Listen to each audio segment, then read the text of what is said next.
ਗੱਜ ਵੱਜ ਕੇ ਸਾਰੇ ਮੇਰੇ ਨਾਲ ਫਤਿਹ ਬੁਲਾਇਓ ਜੇ। ਅੰਤਰ ਧਿਆਨ ਹੋ ਕੇ ਆਪਣੀ ਰੂਹ ਨੂੰ ਅਕਾਲ ਪੁਰਖ ਨਾਲ ਜੋੜਿਓ। ਅੱਖਾਂ ਬੰਦ ਕਰਿਓ ਤੇ ਮਹਾਨ ਸ਼ਖਸੀਅਤ ਦਾ ਮੈਂ ਨਾਂ ਲੈਣ ਲੱਗਿਆ। ਮੇਰੇ ਪਿਤਾ ਜੀ ਯੋਗਰਾਜ ਸਿੰਘ ਸਪੁੱਤਰ ਸ਼ਹੀਦ ਬਾਬਾ ਦੀਪ ਸਿੰਘ ਜੀ ਦੀ ਫਤਿਹ ਸਾਰੇ ਕਬੂਲ ਕਰਿਓ। ਵਾਹਿਗੁਰੂ ਜੀ ਕਾ ਖਾਲਸਾ ਵਾਹਿਗੁਰੂ ਜੀ ਕੀ ਫਤਿਹ। ਧੰਨਵਾਦ ਕਰ ਦੇਣਾ ਬੜਾ ਛੋਟਾ ਸ਼ਬਦ ਹੈ। ਮੈਂ ਕਿਹੜੇ ਸ਼ਬਦਾਂ ਨਾਲ ਉਸ ਅਕਾਲ ਪੁਰਖ ਦਾ ਧੰਨਵਾਦ ਕਰਾਂ, ਗੁਰੂ ਘਰ ਦਾ ਧੰਨਵਾਦ ਕਰਾਂ, ਸ਼ਹੀਦਾਂ ਦਾ ਧੰਨਵਾਦ ਕਰਾਂ, ਇਸ ਪਵਿੱਤਰ ਧਰਤੀ ਆਨੰਦਪੁਰ ਦੀ ਧਰਤੀ ਦਾ ਧੰਨਵਾਦ ਕਰਾਂ। ਗੁਰੂ ਗੋਬਿੰਦ ਸਿੰਘ ਜੀ ਮਹਾਰਾਜ ਪਿਤਾ ਜੀਓ, ਮੈਂ ਤੁਹਾਡੇ ਘਰ ਦੇ ਕੂਕਰਾਂ ਦਾ ਕੂਕਰ ਵੀ ਨਹੀਂ, ਪਰ ਤੁਸੀਂ ਮੈਨੂੰ ਇਸ ਯੋਗ ਬਣਾਇਆ ਕਿ ਮੈਂ ਤੁਹਾਡੀ ਸੰਗਤ ਦੇ ਸਾਹਮਣੇ ਚਾਰ ਸ਼ਬਦ ਕਹਿ ਸਕਾਂ। ਆਪ ਜੀ ਦੀ ਵਡਿਆਈ ਹੈ ਗੁਰੂ ਨਾਨਕ, ਸਭ ਤੇਰੀ ਵਡਿਆਈ, ਕੋਈ ਨਾਉ ਨਾ ਜਾਣੇ ਮੇਰਾ। ਕਿਹਦਾ ਕਿਹਦਾ ਮੈਂ ਨਾਂ ਲਵਾਂ? ਮੇਰੇ ਭਰਾ, ਮੇਰੇ ਸੱਜਣ, ਮੇਰੇ ਮੀਤ, ਜਿਨ੍ਹਾਂ ਨੇ ਹਰ ਵਕਤ ਮੇਰੇ ਨਾਲ ਮੋਢੇ ਨਾਲ ਮੋਢਾ ਲਾ ਕੇ ਪਿਛਲੇ 9-10 ਮਹੀਨਿਆਂ ਤੋਂ ਚੱਲਦੇ ਆ ਰਹੇ ਨੇ। ਇੰਨਾ ਪਿਆਰ, ਇੰਨਾ ਸਤਿਕਾਰ, ਇੰਨਾ ਮਾਣ ਦਿੱਤਾ ਹੈ ਜਿਹਦੇ ਮੈਂ ਯੋਗ ਤਾਂ ਨਹੀਂ, ਪਰ ਤੁਹਾਡੇ ਚਰਨਾਂ ਵਿੱਚ ਮੇਰਾ ਸਿਰ ਝੁਕਦਾ। ਤੁਹਾਡਾ ਬਹੁਤ ਬਹੁਤ ਬਹੁਤ ਧੰਨਵਾਦ।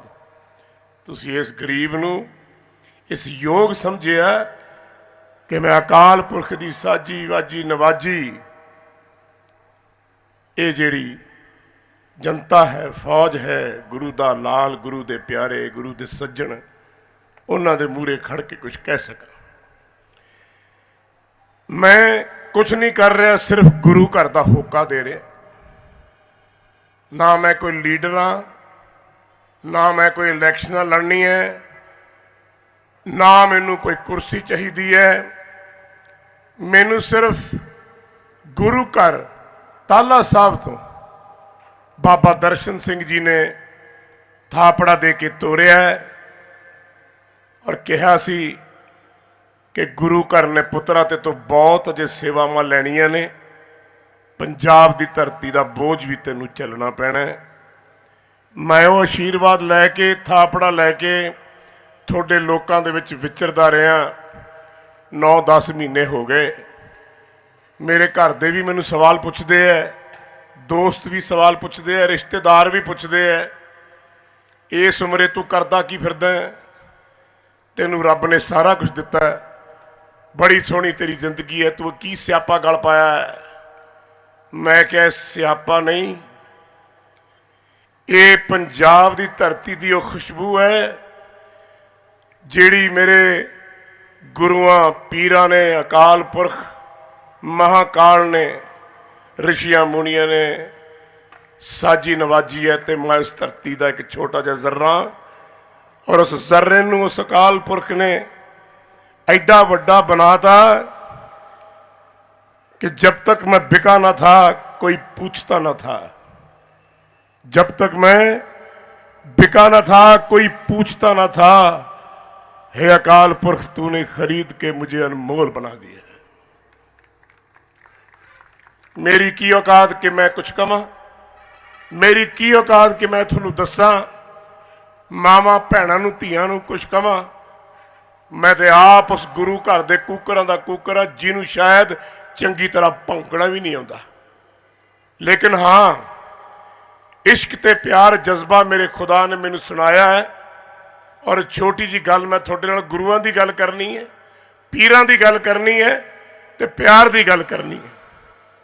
भाई नंद लाल जी का 10वें पातशाह नाल बहुत प्यार सी। रोज़ उन्हां दी रोटी लैके जांदे सी। पातशाह जी बह के रोटी खाते सी तो देखते रहते सी टुकर टुकर करके कि वाह क्या मुजस्मा अल्लाह ने भेजा धरती ते, क्या खूबसूरत क्या नूर, क्या इलाही, क्या फरिश्ते, क्या खुदाई, ऐसा रूप, ऐसा शख्स देखते रहते सी। एक दिन रोटी लेके गए ते महाराज ने बुरकी मूँह च पाउण लगे ते सामने एक कुत्ता टिल्ले ते आके बह गया। गल नूं फड़ लियो जे तुहाडे समझ आ जाए। तो बादशाह ने चक के रोटी कुत्ते के मूँह च पाती। कुत्ते ने रोटी चकी ते चला गया। भाई नंद लाल जी ने बर्तन चक्के गए ते जाके पब्बा मार के रोन लग गए, तां मार के रोन लग। अगले दिन एक सिंह रोटी लेके गया। गुरु साहब ने पूछा, भाई की गल अज नंद लाल जी नहीं आए? सुन ला काका, तेरे कम दियां चीज़ां, जे गुरु तो बेमुख हो तां ही ये हाल है ना। सुन मैं की कह रहा। ते ओ कहते भाई नंद लाल जी किथे? कहते जी पता नहीं, कल तो बड़े उदास ने, बरोटे थले बैठे रोई जाते हैं। गुरु महाराज कहते मैं आप जाना। वो गए, भाई नंद लाल जी नूं देखिया, जार जार रोंदे, गल ना लाया। कहने लगे नंद लाल मेरे तो की गलती हो गई? मेरे प्यारिया, मेरे तो गलती की हो गई है? अज तेरे बगैर रोटी नहीं चंगी लगी। ये प्यार मुहब्बत मुजस्समा जी तू गल करदा सी, की हो गया है? नंद लाल जी ताहा मारदे रोंदे कहंदे ने, गुरु महाराज बड़े साल हो गए तेरे नाल, तेरे इश्क दे विच भिजिया, और मेरे नालों तो कुत्ता चंगा जिन्हों तू अपनी बुरकी देती है। मैं तो तेरिया जूठियां थालियां चट्टण जोगा भी नहीं। ये प्यार है, इश्क है गुरु नाल। ये प्यार तुसी सारे भुले फिरदे हो। मैनू बड़े, मेरा बचपन का यार है किरणवीर कंग, बड़िया मत्तां मैनू दिंदा है। बड़ा वड्डा योधा जरनैल है। आखिर तू इन्ना तत्ता ना बोलिया कर, तो मेरे नाल ज़्यादा तत्ता आप है। इन्हूं मैं बुलाउणा स्टेज ते हूँ। मैं वो होका दिंदा दिंदा जब पहली रैली की मोगे, भाई जी बैठे, सलीना जी थोड़े याद होगा, उधर नवजोत सिंह सिद्धू ने आना सी, अज खोलन लग्या पड़दे। उधर राहुल गांधी भी आ गया, उन्होंने उत्थे जाना पै गया। उस पंडाल दे विच थोड़े याद होगा, सारे सज्जन बैठे है, बजुर्ग बैठे से। थोड़े चरणों च प्रणाम बुजुर्गो, क्या रूप है, क्या बात है। 10-12 जवान बैठे सी।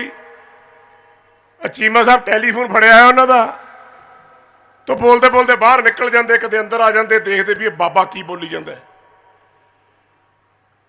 मैं क्या भी कमाल हो गई। मैं बाबा जी को टाला साहब फिर चला गया। मैं क्या जी मैनू किहड़े यब खाने तुसीं पाया, ना मैनू बोलना आता ना चलना आता, मेरे जूह मोह च आउंदा, मैं बोली जाना। तो इत्थे लोग कदे इधर तुरदे कदे उधर तुरदे। तो बाबा जी मैनू कहण लगे, सच दा होका उच्ची बुलंद आवाज च देना। सच, सच की है? एक ओंकार सतनाम करता पुरख निर्भव निर्वैर अकाल मूरत अजूनी से भंग गुर प्रसाद जप आद सच जुगाद सच है पी सच नानक होसी पी सच वाहे गुरु। आ कहना जिदन तेरा पैरा झूठ से होया, गुरु घर तेरा सिर वड देगा। जा।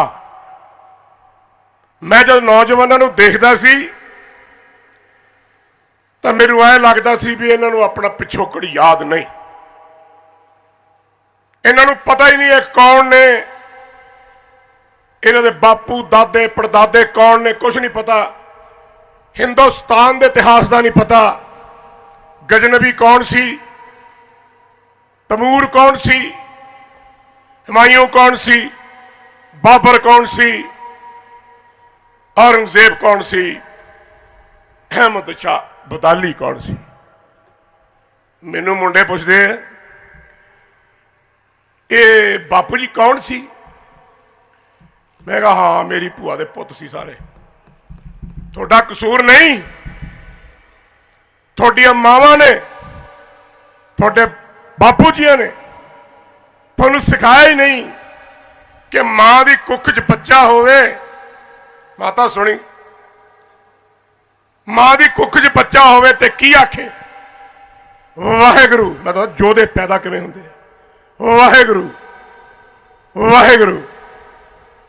पैदा होने तो बाद की आखदी मां, कह मम्मी, कह बीबी, कह बापू। नहीं नहीं नहीं, कह वाहिगुरु। बच्चे नू पहला अल्फाज कह वाहिगुरु, सतनाम वाहिगुरु, सतनाम वाहिगुरु। याद रखना, वह बच्चा जेड़ा अपने मुंह चों, अपने मुख के द्वार चों वाहिगुरु कहेगा, वो जोधा पैदा होएगा, जरनैल पैदा होएगा। ये पढ़ाई किथे गई है? नहीं। 1300 साल बीत गए गुलामी नू, हिंदुस्तान दी नू। मुगलों की जड़ नहीं पट्टी गई। ठीक है गल, जड़ नहीं पट्टी गई। ते फिर गुरु गोबिंद सिंह जी महाराज नू इस पवित्र धरती दे सिक्खी क्यों सजनी पई? इस सवाल मैं थोनू पुछदा। सिख कौम, खालसा, वाह देखो तो सही क्या रूप है, क्या गल है। वैसे ही सिर झुकदा है, अकाल पुरख का रूप है। अकाल पुरख का रूप क्यों है? बाबा जोरावर सिंह जी अपने पिता के नाल, परिवार के नाल बैठे, ਸਿੰਘਾਂ ने सवाल किया, क्यों चले गए ना उठ के आ रौला। ਸਿੰਘਾਂ ने सवाल किया कि महाराज महाकाल की शक्ल कैसी है, अकाल पुरख कैसा है? गुरु साहब ने सिर झुका लिया, ये मैं नहीं दस सकता। चारे साहिबजादे ने सिर झुका लिया। बाबा जोरावर सिंह जी उठे, इसे आनंदपुर साहब की गल है। जंगलों च जाके चौकड़ा मार लिया, अकाल पुरख ने बिरती ला ली ते सवाल किया कि पिताजी, हे महाकाल अकाल पुरख दातार पिता, सवाल पाया मेरे पिताजी ने। ਸਿੰਘਾਂ ने जवाब तोनू देना पैना। सोने की पालकी दे विच 1.25 लाख शहीद अकाल पुरख का रूप लैके आया। नीला बाणा, कड़ा, दस्तार, रूप जिहड़ा आपां देखदे हां। बाबा जोरावर सिंह जी उहनूं पा के दग दग करदा चेहरा ते विचों निकले, ते पहली बार होया कि एक पिता ने अपने सुपुत्र के सामने शीश झुकाता। अकाल पुरख का रूप बना के फौज खड़ी की और मुगलों का सर्वनाश किया, क्योंकि वो एडे वड्डे एडे औलिए सी। उन्हों मुकाबला करने वास्ते एक इहो जी फौज बनानी पई जिहदा सीधा लिंक अकाल पुरख दे नाल सी। इस करके ये कहानी सुनाई, अंग्रेज़ों की गल की ते नौजवानों नूं यह भी कहा, थोड़े प्यो की पग लीरो लीर की पई है। सियासतदानों ने, जुल्म करने वाले लोगों ने, हिंदुस्तान के रहने वाले थोड़े परदादे की पग पुछदी है, आ पुत्रो आ मेरी इज्जत किस दिन चक के मेरे सिर ते रखोगे? पंजाब की धरती की मां भी पुछदी है, आ मेरी चुन्नी लीरो लीर करती है। इन्होंने, ये सियासतदानों ने लुट के खा गए, लहू लुहान करती मेरी एक कद तद मेरी इज्जत टकोगे। शायद वो नौजवानों के हिक च जाके वजे है बरछा कि बुढ़ा कहंदा की है। कणकवाल की रैली हुई, 70,000 बंदा, 50-60,000 नौजवान ठाठा मार दी जवानी, पग्गा बनिया, दाड़े आड़े शरीर ऐदा करके मेरे वाल देख रहे थे। मैं बोल रहा सी, उदों उन्होंने सौ खाधी कि बापू अज तो बाद अपने खानदान का, अपने परिवार का, अपने देश का, अपने गुरुओं का हर चीज याद रखांगे और तेनू वचन दिन्ने आ कि जब तक असीं जिउंदे आ साडियां आउण वालियां नस्लां पंजाब की धरती का बाल बिंगा नहीं कर सकणगियां। उदण मैनू यकीन होया और उहदा सिट्टा ये सारे सिंगरां ने, सारे आर्टिस्टां ने, धन ने पंजाब की जवानी खड़ी करके और दिल्ली की बरूहा ते टंगती बैठे अज तक हिक ते गोडा रखिया है। ये शिक्षा है, मैं गुरु की शिक्षा दे रहा तुम। जे मेरिया मावां अपने अपने ईष्ट के हिसाब नाल, गुरु महाराज ने कहा सारे धर्मां नूं अपने हिक नाल ला के रख, सारे वर्ग के लोगों नूं अपने हिक नाल ला के रख, सारे नूं प्यार कर, मुहब्बत कर, जिंदगी च तेरा कोई बाल बिंगा नहीं कर सकेगा। 10वें पातशाह जब नंदेड़ की धरती तो गए, उन्होंने एको गल कही सी मुड़ के कि दो चीज़ां जे करते रहोगे जिंदगी विच कोई तुहानूं गुलाम नहीं बना सकेगा। पहली गल बाणी का विचार, बाणी पढ़नी अपने इष्ट के हिसाब नाल। दूजा शस्त्र विद्या। मैनू दसो ये दोनों चीज़ां आप करते हैं? जे दोनों चीज़ां अपने पल्ले होणगियां कोई तुहानूं इस कौम नूं गुलाम नहीं बना सकेगी। लेकिन अफसोस ये है कि सानू लोगों की गोदियां च बैण की आदत पै गई। 73 साल हो गए इस देश नूं आज़ाद होए, पंजाब नूं आज़ाद होए। मैं तुहानूं पुछदा अज की स्थिति की है? सारे कहंदे असीं वोटां नहीं पाउणियां, एवं मारी जांदा योगराज आपदियां। मैं जथेबंदे नूं यह भी कहंदे सुनिया स्टेज ते, ये गंद पाउंदा है, बकवास करदा है, पुट्ठा बोलदा है। मैं कहा जी मैं तो कोई इहो जी गल नहीं की, पर मैं तुहानूं पुछना चाहुंदा मैं की माड़ा कहा? जद तक हुण किसानां नूं बचाउणा किवें, पंजाब नूं हनेरे चों कढना किवें? 3 लाख करोड़ का करजा तुहाडे ते, कित्थों आने पैसे? इनकम कित्थे? रेते चो इनकम, ट्रांसपोर्ट चो इनकम, एक्साइज टैक्सेशन चो इनकम। 16-16 लाख करोड़ दियां तुसीं जमीनां दब रखियां। ये पैसा जांदा कित्थे है? मैं थोड़े पक्षों पुछदा कित्थे पैसा? ये 52 लाख करोड़ जिहड़ी इनकम हुंदी, पैसा जांदा कित्थे है? पुछो जिन्हां तुसीं वोटां पाउने, पुछो जाके। मैं तो नहीं पुछना, मैं तो फकीर आदमी है, होका दे के जाके अपने रब कोल बह जाना। तुसीं पुछो कदे गौर कीता इस गल ते कि 1 लाख करजे थल्ले तुसीं सारे बैठे हो? मैं गल्लां हट के कर रहा, सुन लियो जी। लेकिन जे अपनी गल मनाउणी है, जे तुसीं अपनियां मंगां चाहुंदे हो पूरियां होण, तुहाडीआं गल्लां पूरियां होण, की करना चाहिए दसो? बोलो। कोई किसी को राज ना दे है, कोई किसी को ताज ना दे है, जो ले है अपने निज बल से ले है। ये भी बापू जी कह गए। करना की है? सत्ता लियाओ। मैं गल कीती जिमीदार, सारे वर्ग के लोग, किसान, इन्हां दी सरकार बनाओ, थोड़ी सरकार बने, अपने जरनैल पैदा करो। की गल 117 ਜਰਨੈਲ ਤੁਸੀਂ ਪੰਜਾਬ 'ਚ ਪੈਦਾ ਨਹੀਂ ਕਰ ਸਕਦੇ? ਕੀ ਇਹਨਾਂ ਮਾਵਾਂ ਨੇ ਐਡੇ ਜਰਨੈਲ ਨਹੀਂ ਜੰਮੇ ਕਿ ਤੁਸੀਂ 117 ਜਰਨੈਲ ਖੜੇ ਕਰਕੇ ਆਪਣੀ ਸਰਕਾਰ ਬਣਾਓ? ਮੈਂ ਦਿੰਦਾ ਤੁਹਾਨੂੰ। ਲੇਕਿਨ ਕਰੇ ਕੌਣ? ਜਿਹੜੇ ਬੰਦੇ ਆਪਣੀ ਜ਼ਮੀਰਾਂ ਵੇਚ ਦਿੰਦੇ ਆ, ਪੈਸੇ ਪਿੱਛੇ ਵਿਕ ਜਾਂਦੇ ਆ, ਉਹਨਾਂ ਦੇ ਕੋਈ ਦੀਨ ਧਰਮ ਨਹੀਂ ਹੋਇਆ ਕਰਦੇ। ਇਸ ਕਰਕੇ ਪੰਜਾਬ ਦਾ ਇਹ ਹਾਲ ਹੈ। ਹੁਣ ਜੇ ਸਰਕਾਰ ਤੁਹਾਡੀ ਹੋਊਗੀ, ਤਾਕਤ ਤੁਹਾਡੀ ਹੋਊਗੀ, ਤਾਂ ਤੁਸੀਂ ਆਪਣੇ ਹੱਕ ਆਪ ਲਾਓਗੇ। ਅੰਬਾਨੀ ਅੰਡਾਨੀ ਕੌਣ ਹੁੰਦੇ ਆ? ਜਿਹਨੂੰ 300 ਕਿੱਲੇ ਪੈਲੀ ਦੇ ਰੱਖੀ ਗੋਦਾਮ ਬਣਾਉਣ ਵਾਸਤੇ। ਜ਼ਿਮੀਂਦਾਰਾਂ ਦੀ ਬਣਾਓ, ਕਾਰਪੋਰੇਸ਼ਨਾਂ ਬਣਾਓ,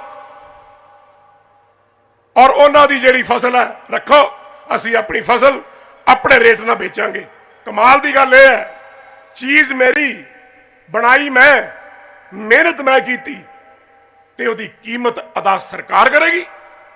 ਕੋਈ ਹੋਰ ਕਰੇਗਾ? ਕਿਹੜੀ ਕਿਤਾਬ 'ਚ ਲਿਖਿਆ? ਦੱਸੋ। ਨਹੀਂ ਦਿੰਦੇ। ਗੋਦਾਮ ਬਣਾਓ, ਸਾਡੇ ਗੋਦਾਮਾਂ 'ਚ ਰੱਖਤੀ ਫਸਲ, ਐਨਏ 'ਚ ਵੇਚਣੀ ਹੈ, ਲੈਣੀ ਲੈ ਜਾਓ, ਜਾਂ ਧੋਖਾ ਹੋ ਜਾਓ। ਇਹੋ ਜਿਹੀਆਂ ਅਨੇਕ ਗੱਲਾਂ। ਤੇ ਜੇ ਮੈਂ ਗੱਲ ਕਹਿਤੀ, ਆਪਣਾ ਇੱਕ ਲੀਡਰ ਚੁਣੋ। ਮੈਂ ਨਵਜੋਤ ਸਿੰਘ ਸਿੱਧੂ ਦੀ ਗੱਲ ਇਸ ਕਰਕੇ ਕਰਦਾ, ਕਰੂੰਗਾ ਤੇ ਕਰਦਾ ਰਹੂੰਗਾ, ਕਿਉਂਕਿ ਮੈਂ ਉਸ ਬੱਚੇ ਨੂੰ ਆਪਣੇ ਹੱਥੀਂ ਪਾਲਿਆ। ਅੱਜ ਉਹਨੇ ਇੱਥੇ ਆਉਣਾ ਸੀ, ਪਰ ਉਹ ਬਰਗਾੜੀ ਗਿਆ। ਉੱਥੇ ਬੋਲਿਆ ਗੁਰਦੁਆਰੇ ਦੇ ਵਿੱਚ, ਸੁਣਿਓ ਕੀ ਬੋਲੇ। ਮੈਂ ਕਿਹਾ ਸ਼ਾਬਾਸ਼ ਹੈ ਪੁੱਤਰਾ, ਨਿਕਲਿਆ ਤਾਂ ਸਹੀ ਨਾ। ਮੇਰੀ ਅੱਡੀਆਂ ਘਿਸ ਗਈਆਂ ਜਾ ਜਾ ਕੇ। ਪੰਜਾਬ ਨੂੰ ਬਚਾ ਲਾ, ਕਿਸਾਨਾਂ ਨੂੰ ਬਚਾ ਲਾ। ਰੱਬ ਹੋਕਾ ਦਿੰਦਾ ਫਿਰਦਾ ਹੈ, ਮੈਨੂੰ ਕਹਿੰਦਾ ਅੱਜ ਨਿਕਲਿਆ ਔਰ ਨਿਕਲੂਗਾ, ਔਰ ਪੰਜਾਬ ਤੁਹਾਡੇ ਵਿੱਚ ਵਿਚਰੂਗਾ। ਜੇ ਪਿਆਰ ਨਾਲ ਨਾਮ ਮੰਨੇ ਢਾ ਲਿਓ। ਜੇ ਕਹਿ ਲੱਗ ਕੇ ਚੱਲ ਹਰਮੰਦਰ ਸਾਹਿਬ, ਚੱਲ ਦਰਗਾਹ ਮੰਦਰ, ਚੱਲ ਰਾਮ ਤੀਰਥ ਜੀ ਤੇ, ਚੱਲ ਬਾਬਾ ਬੁੱਢੇ ਦੀ ਕਸਮ ਖਾ ਕਿ ਤੂੰ ਔਰ ਉਹਦੇ ਨਾਲ ਜਿਹੜੇ ਜਰਨੈਲ ਕਿਰਨਵੀਰ ਕੰਗ ਵਰਗੇ ਜਾਂ ਦੂਜੇ ਤਮਾਮ ਬੈਠੇ ਪੰਜਾਬ 'ਚ, ਇਕੱਠੇ ਹੋ ਕੇ ਆਪਣੀ ਪਾਰਟੀ ਬਣਾਓ ਕਿਸਾਨਾਂ ਦੀ, ਮਜ਼ਦੂਰਾਂ ਦੀ। ਆਪਣੇ ਇਲੈਕਸ਼ਨਾਂ ਲੜੋ, ਸੱਤਾ ਆਪਣੇ ਕੋਲ ਲੈ ਕੇ ਆਓ, ਤੇ ਆਪਣੀਆਂ ਮੰਗਾਂ ਤੇ ਆਪਣੇ ਹੱਕ ਆਪਣੇ ਆਪ ਨੂੰ ਖੁਦ ਦਿਓ। ਦੱਸੋ ਮੈਂ ਕੀ ਗਲਤ ਕਹਿਤਾ? ਦੱਸੋ।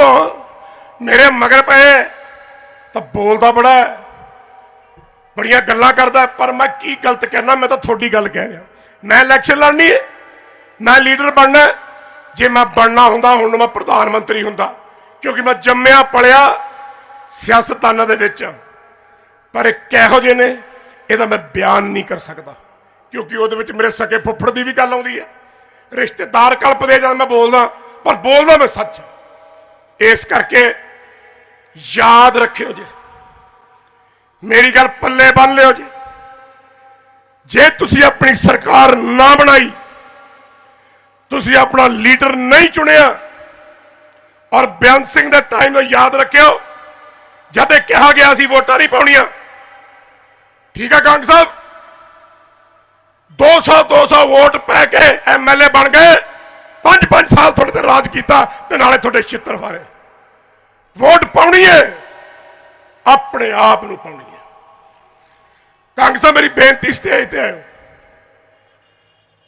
ਮੈਂ ਇੱਕ ਜਰਨੈਲ ਬਣਾਉਣ ਲੱਗਿਆ, ਇਹਨੇ ਪਤਾ ਨਹੀਂ ਬੋਲਣਾ ਕਿ ਨਹੀਂ ਬੋਲਣਾ, ਪਰ ਮੈਂ ਬੋਲਦਾ। ਇਹ ਰੋਜ਼ ਕਹਿੰਦਾ ਬਸ ਕਰ, ਮੈਂ ਕਿਹਾ ਨਹੀਂ। ਇਹ ਉਹ ਆਦਮੀ ਹੈ ਜਿਹਨੇ ਚੀਫ ਮਿਨਿਸਟਰ ਪ੍ਰਕਾਸ਼ ਸਿੰਘ ਬਾਦਲ ਦੇ ਖਾਨਦਾਨ ਪਿੱਛੇ ਆਪਣਾ ਸਾਰਾ ਟੱਬਰ, ਆਪਣੀ ਜ਼ਿੰਦਗੀ, ਆਪਣਾ ਈਸ਼ਟ ਲਾਤਾ, ਤੇ ਇਹਨੂੰ ਉਸ ਪਰਿਵਾਰ ਤੋਂ ਕੀ ਮਿਲਿਆ? ਠੋਕਰਾਂ। ਕਿ ਅੱਜ ਇਹਦਾ ਪਰਿਵਾਰ ਅਮਰੀਕਾ ਦੇ ਵਿੱਚ ਹੈ ਤੇ ਇਕੱਲਾ ਇੱਥੇ ਇਸ ਭਰਾ ਦੇ ਨਾਲ ਰਹਿੰਦਾ, ਮੈਂ ਇਹਦੇ ਕੋਲ ਰਹਿਣਾ। ਮੈਂ ਇਹਨੂੰ ਜਗਾਇਆ, ਉੱਠ, ਜਿਹੜਾ ਨਾਰਾਜ਼ ਆ ਮਨਾ ਲਾਂਗੇ, ਜਿਹੜਾ ਡਿੱਗਿਆ ਨੂੰ ਚੱਕ ਲਾਂਗੇ, ਜਿਹੜਾ ਚੱਲ ਨਹੀਂ ਸਕਦਾ ਉਹਨੂੰ ਮੋਢਿਆਂ ਤੇ ਚੱਕ ਲਾਂਗੇ। ਆ ਮੇਰੇ ਨਾਲ ਦੇਖੋ, ਇਹਨੂੰ ਇਹ ਦਿਖਦਾ ਤੁਹਾਨੂੰ? ਦੱਸੋ, ਇਹ ਤੁਹਾਨੂੰ ਸੀਐਮ ਫੇਸ ਨਹੀਂ ਲੱਗਦਾ?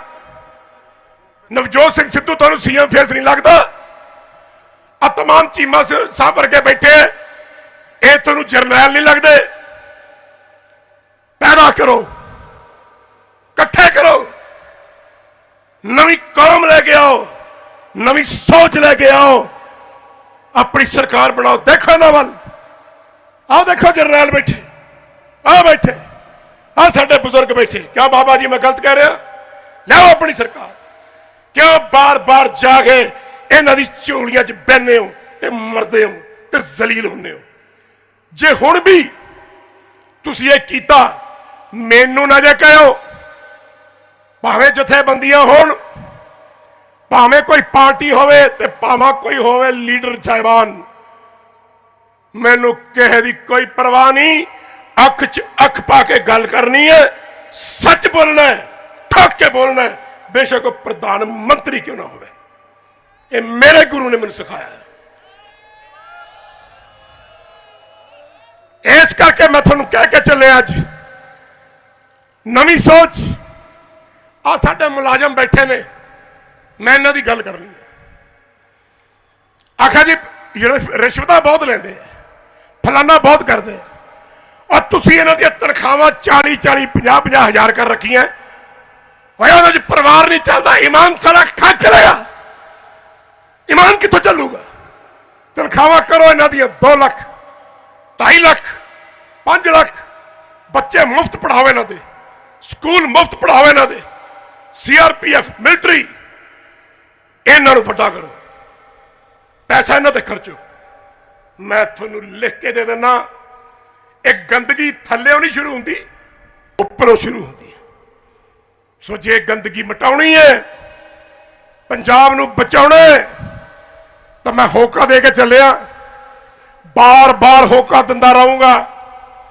मैनूं बुलंद आवाज च कहा है, जे मेरी आवाज अकाल पुरख की आवाज, गुरु घर की आवाज, गुरु घर के कुकरां दा कुकर की आवाज, थापड़ा गुरुआं दा है, जे बंद करनी है तो गोली मेरे सिर च मारनी पऊगी। मैं कह रहा जे जरूरत है तो मारियो जरूर, पर जब तक जियोना सच बोलूंगा तो हिक ते चढ़ के बोलूंगा। मैं अपना पंजाब जगाउणा है, जो ड्यूटी मेरी लगी है गुरु घर वालों। मां मेरी है, भैन मेरी है, धी मेरी है, बुजुर्ग मेरे हो। मैं अपने गुरु के सामने सुरखरू हाँ कि बाबा जी तुसी थापड़ा दे के मैनू तोड़िया सी, मैं बोलिया, मैं उच्ची उच्ची बोलिया, मेरे मुझे खून निकले होता कई बार गल करते करते, पर तुसी मैनू ये नहीं कहना कि मेरे पुत्रा तू गया नहीं।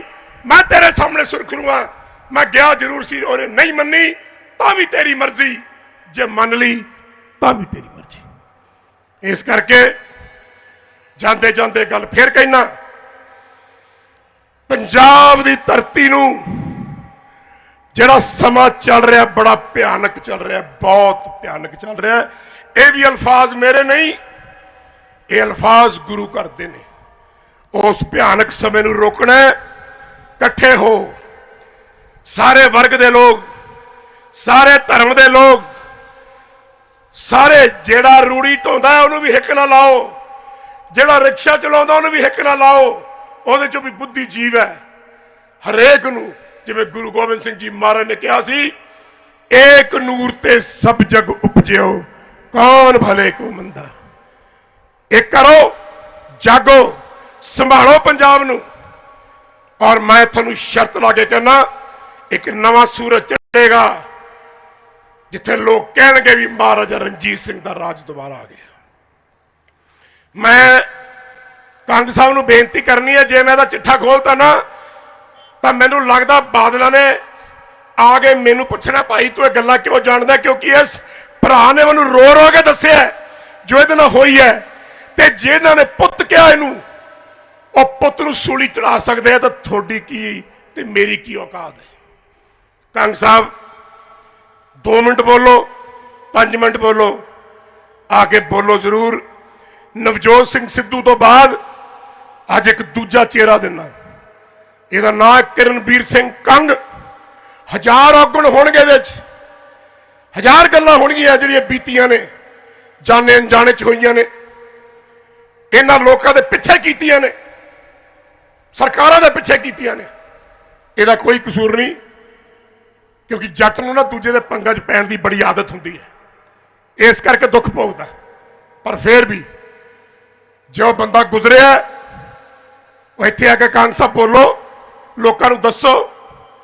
ਔਰ ਮੈਂ ਕੱਲ ਜ਼ਰੂਰ ਕਹਿਣਾ ਚਾਹੁੰਦਾ, ਮੈਂ ਤੁਹਾਨੂੰ 117 ਬੰਦਿਆਂ ਦੀ ਲਿਸਟ ਦੇ ਸਕਦਾ। ਘੁੱਗੀ ਸਾਡਾ ਜਰਨੈਲ, ਪ੍ਰਗਟ ਸਿੰਘ ਸਾਡਾ ਜਰਨੈਲ, ਲੱਖਾ ਸਧਾਣਾ ਸਾਡਾ ਜਰਨੈਲ, ਸਰਬਜੀਤ ਚੀਮਾ ਸਾਡਾ ਜਰਨੈਲ, ਹੋਰ ਗਣਾਵਾ ਕਿੰਨੇ? ਤੁਸੀਂ ਜਰਨੈਲ। ਆਪਣੇ ਆਪਣੇ ਇਲਾਕੇ ਚੋਂ ਬੰਦਾ ਕੱਢੋ। ਸਾਰੇ ਨੇ ਸੀਐਮ ਤਾਂ ਨਹੀਂ ਬਣਨਾ। ਰਾਤ ਨੂੰ ਸੌ ਜਾਂਦੇ ਅੱਖ ਮੀਟ ਕੇ, ਤੇ ਸੁਪਨਾ ਆਉਂਦਾ ਟੂ ਟੂ, ਗੱਡੀ ਚੱਲਦੀ ਹੈ, ਜਿਪਸੀਆਂ ਅੱਗੇ ਪਿੱਛੇ, ਨੋਟ ਗਿਰ ਰਹੇ ਆ, ਲੋਕਾਂ ਦੇ ਛਿੱਤਰ ਮਾਰ ਰਹੇ ਆ। ਸਵੇਰ ਨੂੰ ਪਾਸਾ ਲੈ ਕੇ ਡਿੱਗਦਾ ਤੇ ਜਾਗ ਖੁੱਲ ਜਾਂਦੀ। ਹੋਇਆ ਕੀ? ਆਹ ਹਾਲ ਹੈ ਸਾਰਿਆਂ ਦਾ। ਇਸ ਕਰਕੇ ਪਿਆਰਿਓ, ਆਪਣਾ ਲੀਡਰ ਲੱਭੋ। ਤੁਸੀਂ ਲੱਭਣਾ, ਲਿਆਓ ਉਹਨੂੰ ਅੱਗੇ ਤੋਰੋ। ਕਿ ਤੈਨੂੰ ਲੋੜ ਪੰਜਾਬ ਦੀ ਹੋਵੇ ਨਾ ਹੋਵੇ, ਪੰਜਾਬ ਦੇ ਲੋਕਾਂ ਨੂੰ ਤੇ ਪੰਜਾਬ ਦੀ ਧਰਤੀ ਨੂੰ ਲੋੜ ਹੈ ਤੇਰੀ ਨਗਲਵਾਰ। ਮੈਂ ਗੱਲ ਨਵਜੋਤ ਸਿੰਘ ਸਿੱਧੂ ਨੂੰ ਵੀ ਕਹੀ ਸੀ, ਕੰਗ ਸਾਹਿਬ ਨੂੰ ਕਹਿਣਾ, ਸਰਬਜੀਤ ਚੀਮਾ ਨੂੰ ਕਹਿਣਾ, ਘੁੱਗੀ ਨੂੰ। ਆਹ ਲੋਕ ਬੈਠੇ ਆ, ਸਲੀਨਾ ਜੀ, ਤੁਸੀਂ ਸਾਰੇ ਇਕੱਠੇ ਹੋ ਕੇ ਆਪਣੀ ਪਾਰਟੀ ਬਣਾਓ, 117 ਸੀਟਾਂ ਤੇ ਲੜੋ। ਮੈਂ ਤੁਹਾਨੂੰ ਸ਼ਰਤ ਲਾ ਕੇ ਕਹਿਣਾ, ਖੁਦਾ ਦੀ ਆਵਾਜ਼ ਹੈ, ਜੇ ਇੱਕ ਵੀ ਸੀਟ ਸਰਕਾਰਾਂ ਲੈ ਜਾਣ ਤਾਂ ਮੇਰੇ ਮੂੰਹ ਤੇ ਥੁੱਕ ਦਿਓ ਜੀ। ਔਰ ਇੱਕ ਗੱਲ ਹੋਰ ਕਹਿਣੀ ਹੈ, ਇੱਕ ਗੱਲ ਹੋਰ ਕਹਿਣੀ ਹੈ, ਪਿੱਛੇ ਹਟ ਕਾਕਾ। ਉਹ ਇਹ ਕਹਿਣੀ ਹੈ, ਜਿਹੜਾ ਹੁਣ ਵਿਕਿਆ, ਜਿਹੜਾ ਹੁਣ ਇਹਨਾਂ ਦੀ ਗੋਦੀ 'ਚ ਬੈਠਿਆ, ਜਿਹਨੇ ਆਪਣੀ ਵੋਟ ਵੇਚੀ, ਜਿਹਨੇ ਆਪਣੀ ਜ਼ਮੀਰ ਵੇਚੀ, ਪੰਜਾਬ ਦੀ ਧਰਤੀ ਤੇ ਰਹਿਣ ਵਾਲਾ ਸ਼ਖਸ ਇਸ ਧਰਤੀ ਮਾਂ ਦਾ ਗੱਦਾਰ ਕਹਿਲਾਵੇਗਾ। ਇਹ ਵੀ ਯਾਦ ਰੱਖਿਓ ਜੀ। ਇਸ ਤੋਂ ਬਾਅਦ ਮੈਂ ਕੁਝ ਨਹੀਂ ਕਹਿਣਾ। ਆਪਣੀ ਧਰਤੀ ਆਪ ਸੰਭਾਲੋ। ਤੁਸੀਂ ਜਵਾਬਦਾਰ ਗੁਰੂਆਂ ਨੂੰ, ਤੁਸੀਂ ਜਵਾਬਦਾਰ ਆਪਣੇ ਵੱਡ ਵਡੇਰਿਆਂ ਨੂੰ। ਤੇ ਮੇਰੀਆਂ ਮਾਤਾਓ, ਮੇਰੀਆਂ ਭੈਣੋ, ਇਹ ਨਾ ਕਹੋ ਕਿ ਭਗਤ ਸਿੰਘ ਗਵਾਂਢੀਆਂ ਦੇ ਜੰਮੇ। ਮੈਂ ਆਪਣੀ ਕੁੱਖ 'ਚ ਭਗਤ ਸਿੰਘ ਜੰਮਣਾ ਹੈ, ਕਿਉਂਕਿ ਜਨਰਲ ਜ਼ੋਰਾਵਰ ਸਿੰਘ ਦੀ ਸਮਾਧ ਅੱਜ ਵੀ ਤਿੱਬਤ ਦੇ ਵਿੱਚ ਹੈ। ਜਦ ਵੀ ਗਰਭਵਤੀ ਜਨਾਨੀ ਉੱਥੇ ਜਾਂਦੀ ਹੈ, ਅਰਦਾਸ ਕਰਦੀ ਹੈ ਕਿ ਹੇ ਪ੍ਰਮਾਤਮਾ, ਜੇ ਮੇਰੇ ਘਰੇ ਮੁੰਡਾ ਜੰਮੇ ਤਾਂ ਜਨਰਲ ਜ਼ੋਰਾਵਰ ਸਿੰਘ ਵਰਗਾ ਜੰਮੇ। ਕਿੱਡੀ ਮਾਣ ਵਾਲੀ ਗੱਲ ਹੈ। ਇਸ ਕਰਕੇ ਮੇਰੇ ਵੀਰੋ, ਹੱਥ ਜੋੜਦਾ ਮੈਂ ਤੁਹਾਡੇ ਸਾਹਮਣੇ, ਪੰਜਾਬ ਨੂੰ ਬਚਾ ਲਓ। ਤੁਸੀਂ ਬਚਾ ਸਕਦੇ ਹੋ। ਜੇ ਦੁਬਾਰਾ ਇਹ ਲੋਕ ਆਏ, ਯਾਦ ਰੱਖਿਓ, ਤੁਹਾਡੇ ਹੱਥਾਂ 'ਚ ਠੂਠੇ ਫੜਾ ਦੇਣਗੇ, ਤੁਹਾਨੂੰ ਮੰਗਿਆ ਵੀ ਭੀਖ ਨਹੀਂ ਮਿਲਣੀ। ਵਾਹਿਗੁਰੂ ਜੀ ਕਾ ਖਾਲਸਾ, ਵਾਹਿਗੁਰੂ ਜੀ ਕੀ ਫਤਿਹ। ਇੱਕ ਬੇਨਤੀ ਹੈ, ਜੇ ਮੈਨੂੰ ਪਿਆਰ ਕਰਦੇ ਹੋ, ਕੰਗ ਨੇ ਬੋਲਣਾ, ਇਹਦੇ ਵੱਲ ਝਾਕਦੇ ਰਹੋ ਜੇ, ਇਹਦੇ ਮਸਤਕ ਵੱਲ। ਫੇਰ ਮੈਨੂੰ ਦੱਸਿਓ ਕਿ ਤੁਸੀਂ ਕੀ ਮਹਿਸੂਸ ਕੀਤਾ। आओ जी कंग साहब।